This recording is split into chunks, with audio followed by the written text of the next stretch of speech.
Assalamualaikum warahmatullahi wabarakatuh. Kita lanjutkan perkuliahan kita ya. Hari ini materinya tentang sintesis nanomaterial. Sebenarnya ini materi yang lama ya. Dalam artiannya perkembangan teknologinya lama, cuma dia masih relevan saat ini dan masih banyak digunakan dalam proses sintesis nanomaterial. Sebelumnya minggu kemarin kita sudah bahas beberapa bagian tentang bagaimana mencapai struktur nanomaterial. Yaitu ada dua teknik secara umumnya, yaitu menggunakan top down yang umumnya adalah fisis yang atau bottom up, di mana proses di sini umumnya adalah kimiawi.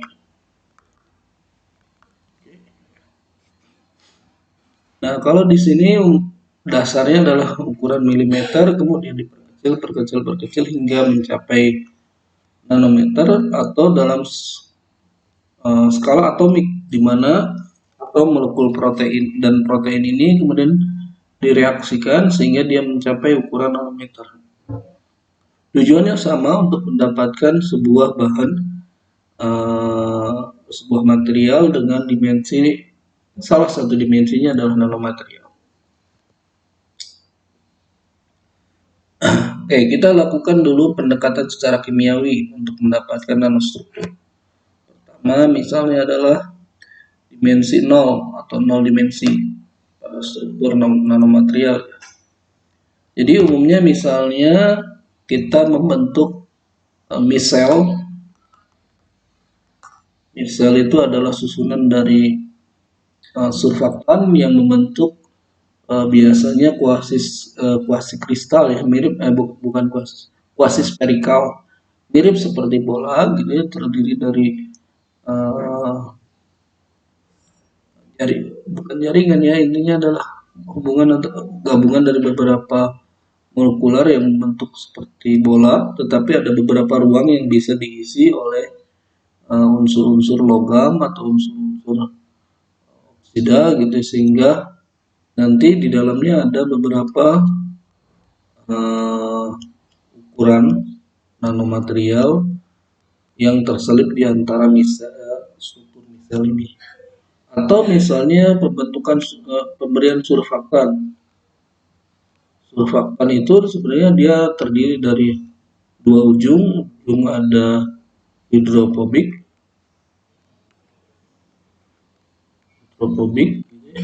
yang ini adalah hidrofilik.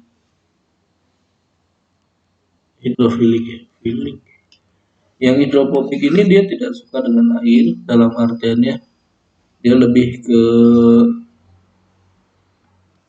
non-polar gitu ya, jadi dekatnya seperti ke minyak atau ke polimer gitu ya, yang tidak larut tidak di air gitu ya.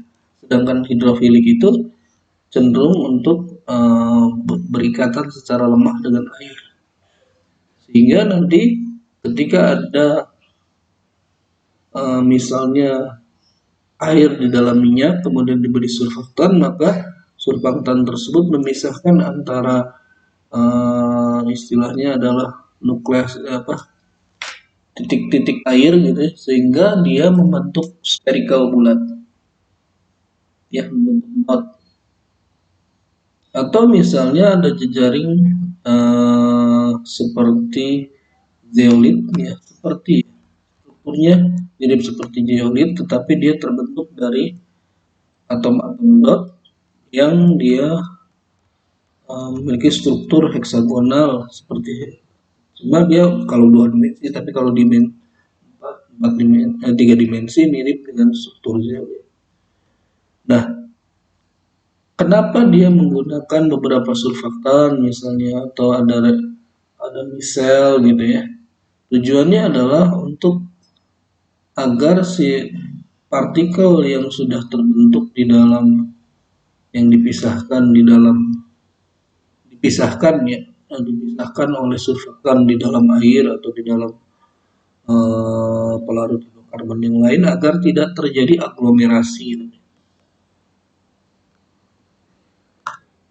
Partikel-partikel kecil ini agar tidak menempel atau membentuk partikel besar, Ya, kenapa? Karena kalau membentuk partikel besar, maka efek kuantumnya akan hilang. Ya, efek pengurungan kuantumnya akan hilang. Oleh sebab itu, maka perlu dihindari proses aglomerasi ini dengan memisahkannya dengan cara menambahkan garam, menambahkan surfaktan, membentuk misel dan seterusnya. Ini misalnya eh, jenis dendrimer ya, misal jenis dendrimer ya, biasanya ini ada polimer kemudian diisi oleh atom Cu, Ag, Au, Pt gitu ya, atau palladium, platina atau palladium ya. Intinya adalah ada proses mengisi celah-celah di dalam dendrimer ini, di dalam misel ini, sehingga logam ini akan bergabung untuk partikel besar, sehingga dia akan pada akhirnya akan membentuk nanopartikel. Pada beberapa eksperimen ditemukan bahwa dia proses ini berhasil membentuk sekitar 1 nanometer. Jadi ada proses kimiawi sebenarnya ya, misalnya dia dimasukkan dulu si bahan kimia, kemudian direaksikan sehingga nanti partikel atom-atom itu berkumpul dan membentuk nanopartikel. Atom-atom kecil itu atom dia akan bergabung dan membentuk.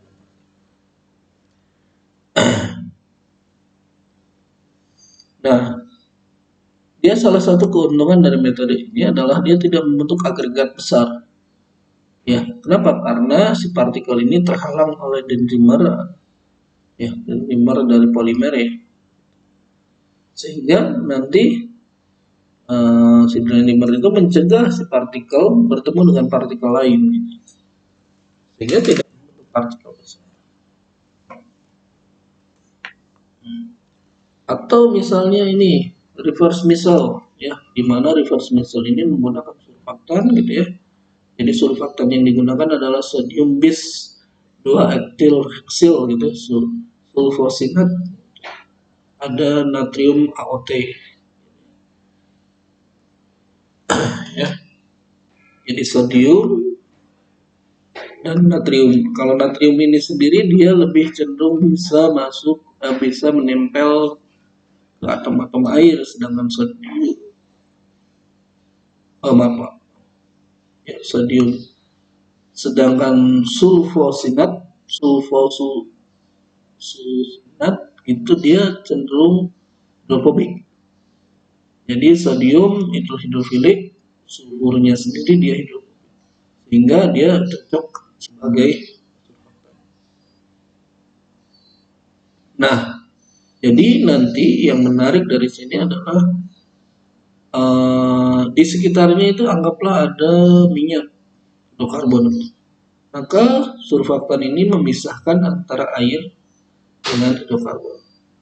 Dan ukuran dari partikel air ini bergantung dari konsentrasi surfaktan.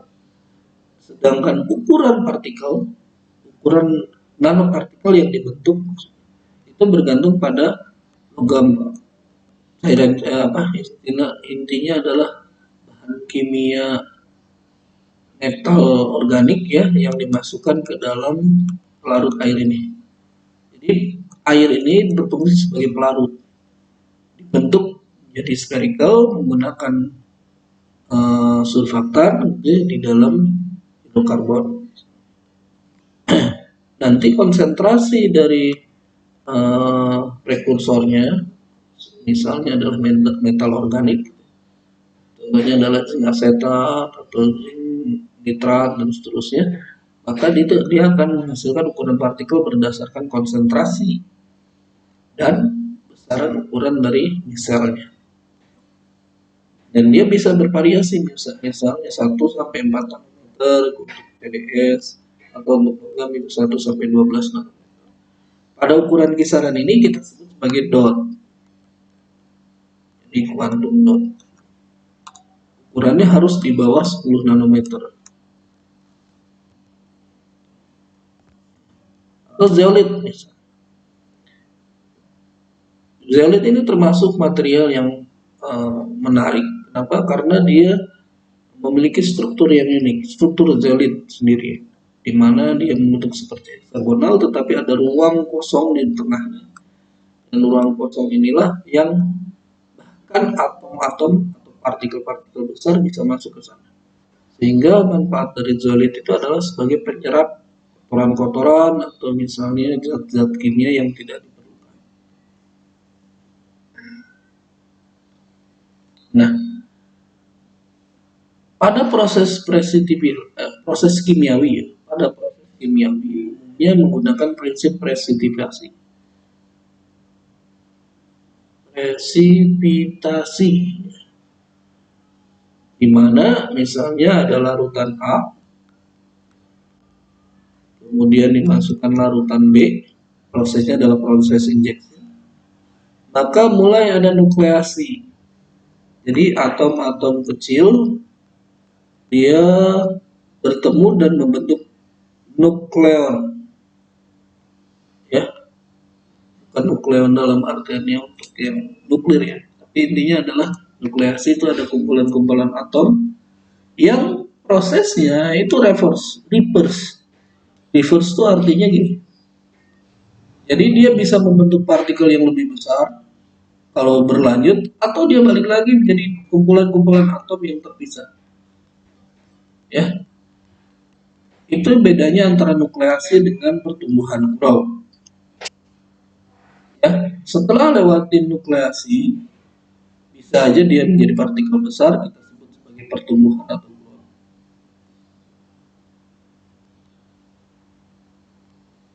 Atau dia balik lagi. Tapi ketika konsentrasi terus ditambah, yang terjadi adalah grow. Jadi pada proses di sini naik, ya, konsentrasi prekursornya naik, cuma dia setelah itu turun lagi. Kenapa? Karena ada proses pertumbuhan partikel, sehingga yang terjadi adalah nukleasi ini akan menyebabkan partikel makin besar, disertai proses aglomerasi. Jadi partikel bukan hanya mengumpulkan atom, tapi partikel dengan partikel bertemu. Jadi partikel-partikel ini bertemu dan membentuk partikel besar.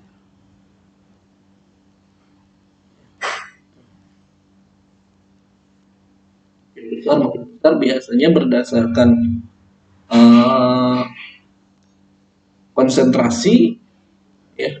Jadi pengaruhnya itu konsentrasi, waktu, dan yang ketiga adalah suhu. Jadi tergantung proses sintesisnya. Jadi ketika kita bicara tentang proses presitipasi atau reaksi kimia pembentukan nanopartikel, perlu diperhatikan adalah pertama konsentrasi, yang kedua adalah waktu penumbuhan, yang ketiga adalah suhu.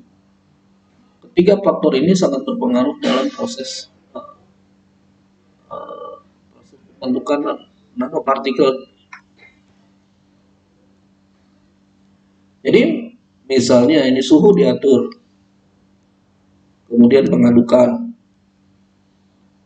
kemudian injeksi, reduksi agen.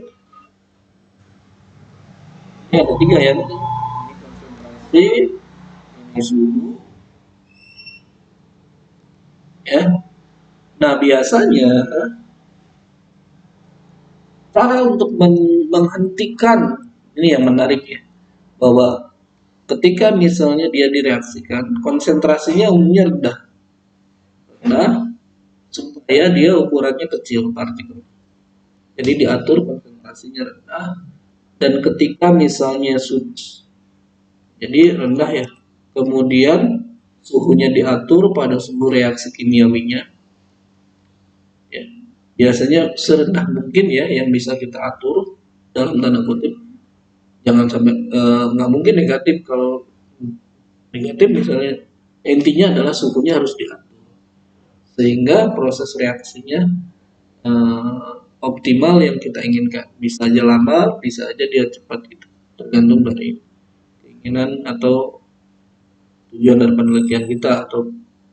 Nah kemudian untuk menghentikan waktu penumbuhan, cara paling mudahnya adalah biasanya ketika sudah ketika sedang dibentuk partikelnya, dia diencerkan, ya, diencerkan agar konsentrasi yang tadinya rendah itu makin rendah sekali. Diencerkan dengan penambahan misalnya air atau pelarut yang lainnya, sehingga konsentrasi yang tadinya rendah itu jadi lebih rendah. Tujuannya adalah konsentrasi rendah menyebabkan partikel tidak apa ya istilahnya, tidak saling bertumbukan kembali, sehingga proses aglomerasinya apa istilahnya rendah, makin kecil kesempatan untuk aglomerasi.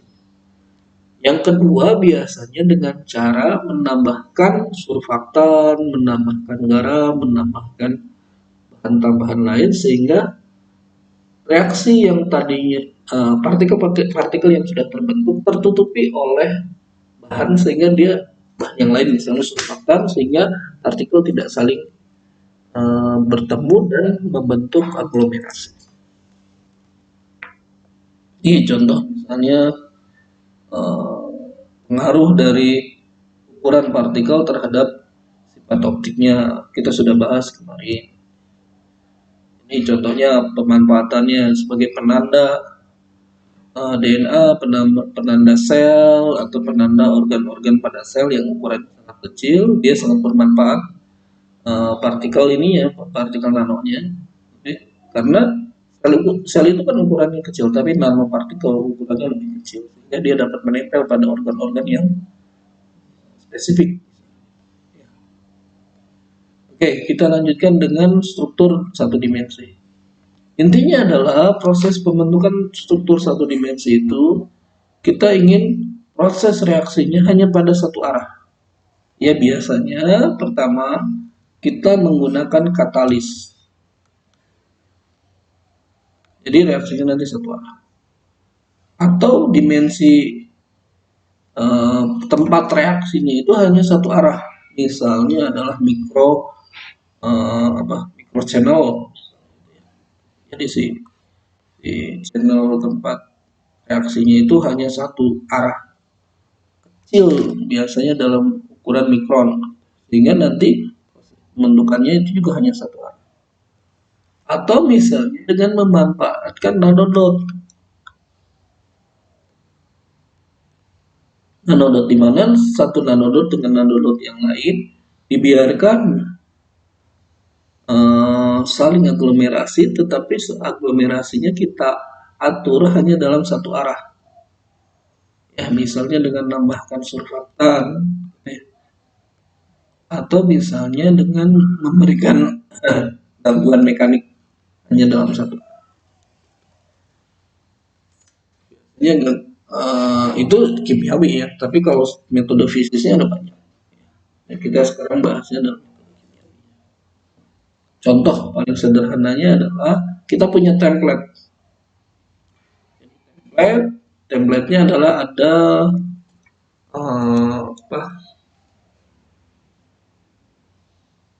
ada biasanya disebut sebagai forest. Forest itu artinya seperti pohon menjulang tinggi gitu, tapi dalam ukurannya mikron, dan dia memiliki lubang-lubang terbuat dari alumina. Ya. Dan kemudian lubang-lubang alumina ini diisi oleh emas, kemudian oleh perak secara bertahap, baik itu secara kimiawi atau secara fisik, atau biasanya dibantu dengan medan listrik sehingga masuk. Kemudian aluminanya sendiri kita larutkan. Jadi lubang-lubang tadi yang sudah diisi oleh emas atau perak, kemudian template aluminanya dihilangkan, sehingga yang terjadi adalah kita dapatkan partikel ukuran nanostruktur tetapi satu dimensi.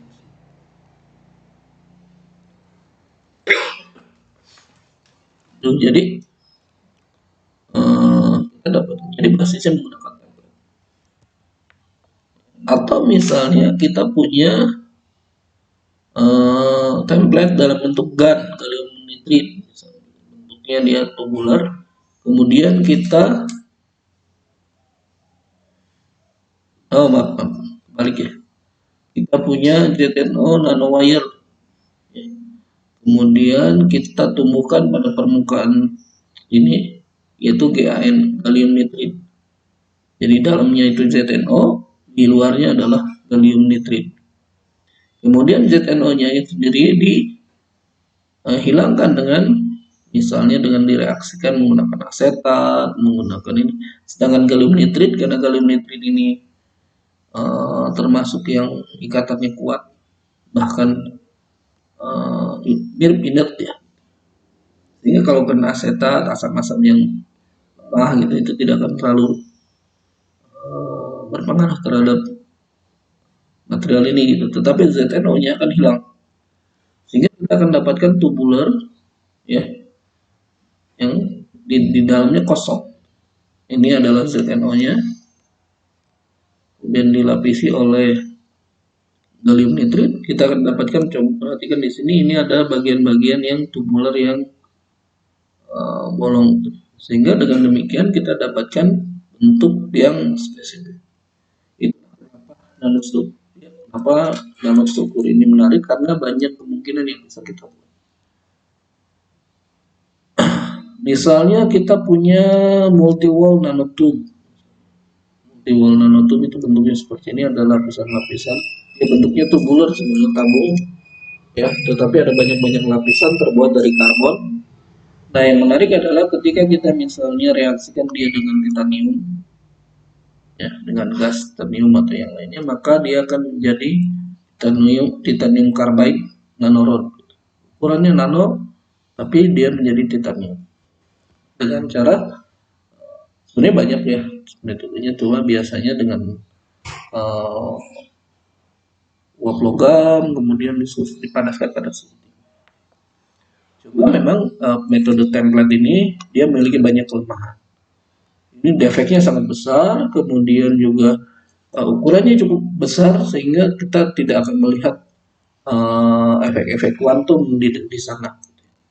Kemudian juga tidak monodisperse. Kelemahan lainnya adalah prosesnya lama gitu.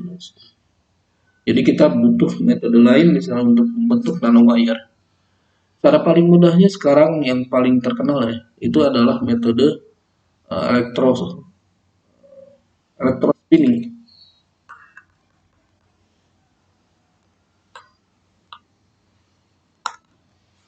Di lab kita ada beberapa perangkatnya gitu ya. Kemudian juga Bu Asti itu adalah ahli dalam elektrospinning. Kemudian juga kita sedang mengusahakan untuk mendapatkan perangkat elektrospinning yang sesuai. Nah, ada beberapa metode fisis gitu ya selain kimiawi. Ini sebenarnya gabungan antara fisis dan kimiawi, di mana proses reaksinya itu dibantu dengan adanya energi radiasi. Ya, pertama ada sampel, ya target, kemudian dikenai sinar laser yang difokuskan oleh lensa. Ini memfokuskan laser pada target, sambil si target sampel ini dipanaskan sambil ditembak sehingga dia menghasilkan apa istilahnya titik penumbuhan nanowire. Kenapa? Karena di sini ada istilahnya gini, ada katalisnya adalah Fe. Kemudian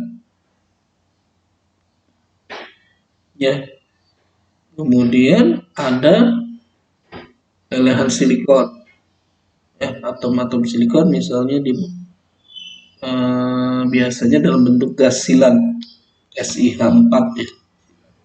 Masuk, jadi Fe-nya dia sendiri meleleh karena laser, Kemudian silikon ini dia dalam satu arah menjadi memanjang dan hasilnya seperti ini. Ini adalah nanowire silikon ya, SI silikon nanowire.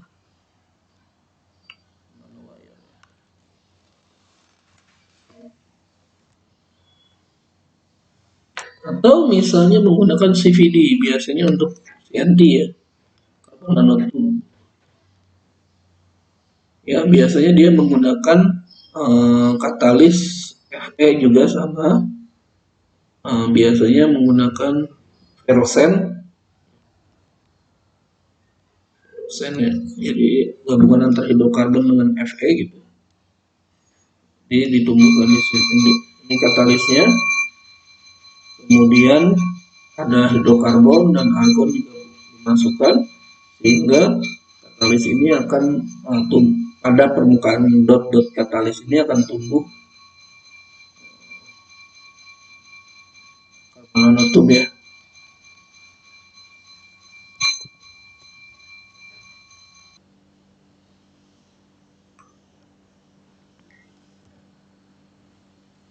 Oke, bisa juga misalnya sintesis atau pertumbuhan nanowire ini menggunakan solusi atau menggunakan berbasis larutan.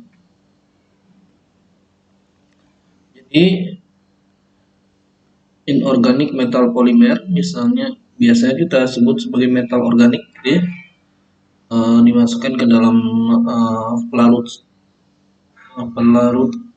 polar gitu ya. Kemudian seperti misalnya dimetil sulfoxide, maka dia akan membentuk part ininya, strukturnya itu adalah heksagonal. Jadi, heksagonal.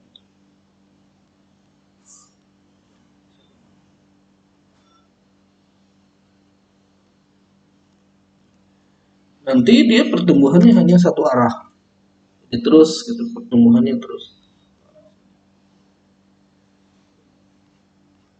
arah, dan dia akan membentuk diameternya sendiri, diameternya itu sekitaran 2 nanometer. Ini cukup kecil karena dia hanya beberapa heksagonal saja gitu yang terbentuk nanowire gitu. Contoh lainnya misalnya dalam penumbuhan barium titanide, kemudian strontium titanide gitu ya, basis strukturnya adalah perovskite. Ini dia akan cenderung untuk membentuk nanowire gitu.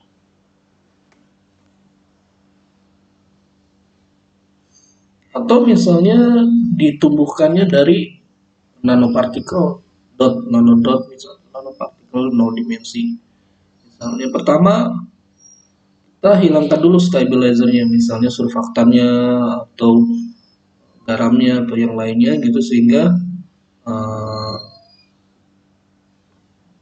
dia permukaannya bisa terbentuk, bisa beraglomerasi, cuma kita atur aglomerasinya secara perlahan ya, secara perlahan. Misalnya ditumbuhkan selama seminggu gitu pada ruangan yang gelap sehingga tidak ada radiasi yang mempercepat proses reaksi dan proses aglomerasi gitu ya, sehingga didapatkan adalah nanowire bentuknya seperti ini. Atau metode misalnya Ostwald dengan memberikan listrik ya, dengan listrik.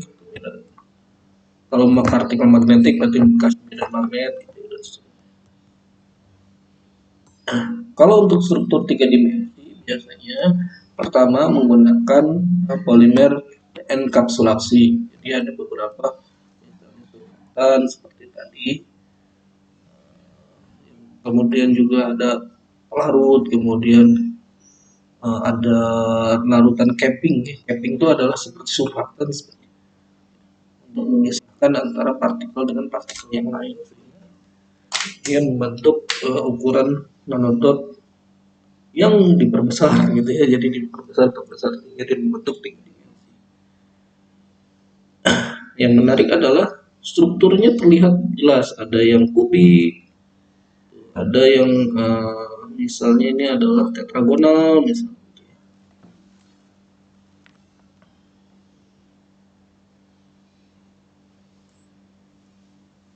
Kemudian ada beberapa hal yang menarik adalah proses pembentukan nanostruktur itu dapat juga dibantu oleh struktur biologi lah, misalnya DNA, kemudian juga enzim-enzim dan yang lainnya yang dia akan mencegah terjadi pembentukan partikel. Fungsinya hampir mirip seperti surfaktan atau capping, tapi juga dia membentuk sebuah struktur yang unik. Ada interaksi antara DNA dengan nanopartikel, nanti bisa dimanfaatkan dengan untuk mendeteksi DNA yang lain. Contohnya adalah antigen sekarang. Antigen itu sekarang beberapa beberapa jenis antigen itu adalah nanopartikel yang yang ditempelkan DNA. Nanti ketika ada DNA lain, DNA lain yang sifatnya komplement, saling melengkapi gitu ya, sejenis ya. Contohnya adalah DNA COVID atau DNA babi dengan DNA babi. Jadi kalau dia nempel, dia akan ada interaksi dan membentuk partikel. Nah, interaksi inilah yang menyebabkan perubahan dari sifat nanostrukturnya. Yang tadinya sifat kuantumnya muncul ketika dia membentuk partikel besar, hasilnya adalah dia kehilangan sifat nanostruktur, sifat hubungan kuantumnya, sehingga dia warnanya berubah atau yang lainnya. Sehingga kita deteksinya dari sana. Kita deteksi keberadaan misalnya adalah DNA babi gitu, atau misalnya DNA coronavirus dan seterusnya gitu. Tetapi ini harus matching, harus ada nyambung gitu, saling melengkapi. Jadi kalau misalnya ini adalah potongan dari DNA, misalnya DNA yang sesuai, sedangkan ini bukan DNA target, ya dia nggak akan terdeteksi dan tidak akan membentuk partikel besar.